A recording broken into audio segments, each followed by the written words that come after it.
friends. Heidi here from Rain Country Homestead.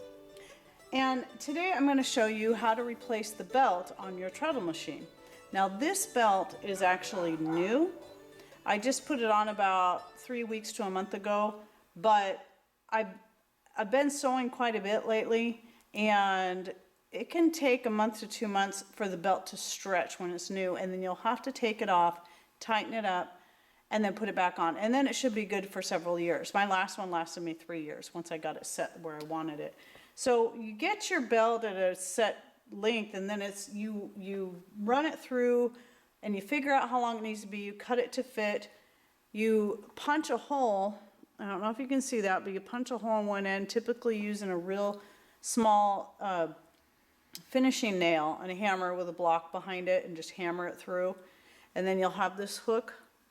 And once you have it on your machine, you hook this in here, and then you use some pliers to tighten it back up. This is basically just looks like a glorified staple, right? More like the kind you'd see in a staple gun. So I'm gonna, I'll show you the different holes that we've got to go through. This machine doesn't fit in this table perfectly. So it actually, this thing is not supposed to be angled downwards like that, but it was the only way we can get this machine to fit in. That was the only place where it didn't fit right. This is a treadle machine. It was not a converted electric machine. It was bought brand new as a treadle machine, and I'll give you a link to that below where you can find that.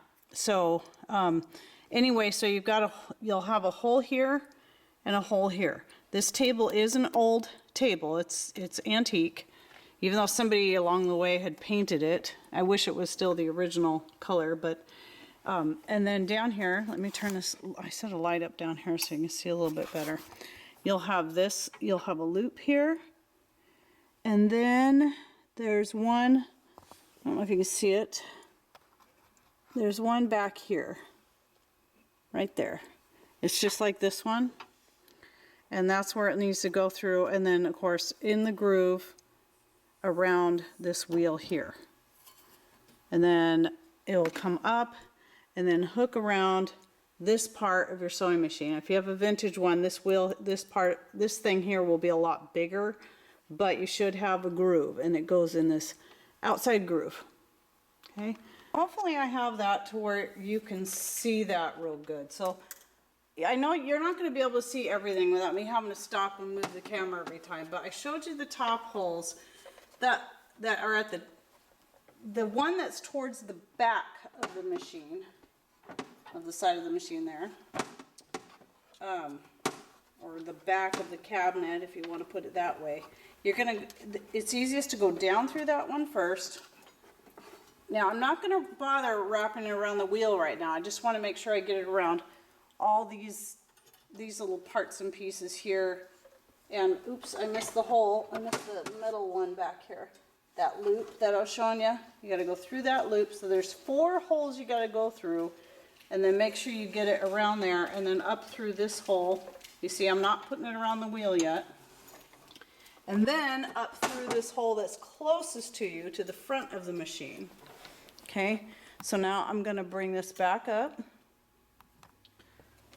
Okay, and then you're going to take your hook and push it through that hole. This can be a little frustrating because the leather, especially when it's new like this, is very stiff, and it doesn't, and so is that hook. It's made to be very tight. And I probably cut a little bit more off there than I should have. That's okay, it'll be fine. You just take your pliers and you tighten that up. Get on there good and tight. And then I like to take a safety precaution, and I'm sure I'm the only one, maybe I'm not the only one that does it. Every time I think I'm unique to something, I find somebody else that had the same idea. But it was nowhere in any instructions I saw. But to me, I don't like the fact of that metal being exposed and rubbing against everything all the time. And so to me, I think it's a good idea to just take a little piece of duct tape, whatever color you want to use is perfectly fine. I'm using camo today. And I just wrap it right around where those connect, and that'll protect my machine from getting all scratched up, and that will also help prevent a little extra wear on that hook. So now what you see here is it's loose. It's just looped through and hooked together. So now I'm gonna hook it around the wheel into that groove, into that first groove. Okay, and now let me pan back down, and then you wrap it around the wheel. It actually is pretty easy. You just kind of start hooking it, pushing it in around. So, whoop, of course it slips off because I'm saying that. If you weren't watching, this would snap right into place. I did it just a little bit ago to practice. And of course I had no problem when I did that.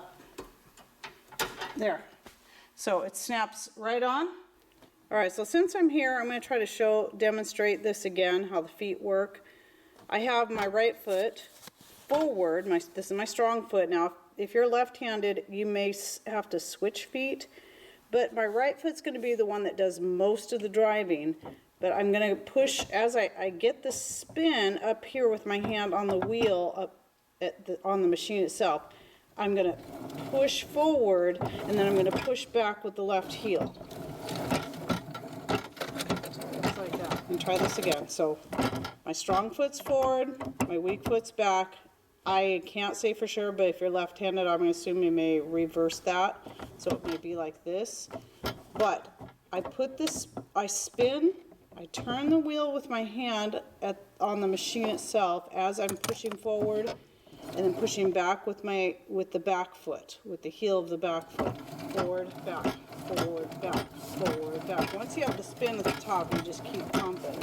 Every time you stop, then you have to come up here and you have to spin it again. Okay? And you see that belt moving through there? Let me see if I can keep this going and run the camera at the same time and get down here and show you all the workings here. And you can see that piece where it's pieced together going through. All right, so I hope that helped. I'm not sure how good that was of an instructional video, but hopefully that gave you an idea how this works.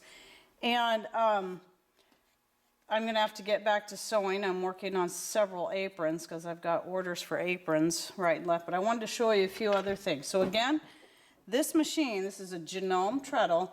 You can find it on Amazon. I'll post the link below to this particular model. I don't know if it's the only treadle machine they make or not. It's the only one I've seen them make. It's the only brand new treadle machine I know of that you can buy, but there probably are other brands. However, this is an excellent brand. I love it. It's been the best machine I've ever owned. And it has your basics. Well, I guess it has more than just the zigzag stitch, but all I ever need is the zigzag and the straight stitch, and I'm fine. I can make buttonholes without having to have this stuff. It has the reverse option for locking in. It's got your different settings here, you know, for how long you want your stitch or short. And let's see, there was something else I was going to say. Oh, this little puck light is something I added for if there's a power outage and I just need an immediate light right there, right on the subject of what I'm working on. But I do also, as I shown in another video, I have a kerosene lantern hanging just right up above here to the right. But then I have my electric lamp too that I use, because when you get a treadle machine, it's not electric, so there's no light in it. So anyway, if you're interested in this machine, check the link out below. Again, I love this machine. It's a really great machine, and hopefully you got a little idea of how it works there. I was not quite ready to do this today, so I might be a little disjointed and off, and I apologize if that wasn't clear. Next time I have to replace that, I'll just go ahead and do another video in case that wasn't clear enough. But yeah, I was in the middle of working on this apron here when the belt started slipping, and I just had to take it off and change it. So anyway, thanks for watching. Take care, and God bless.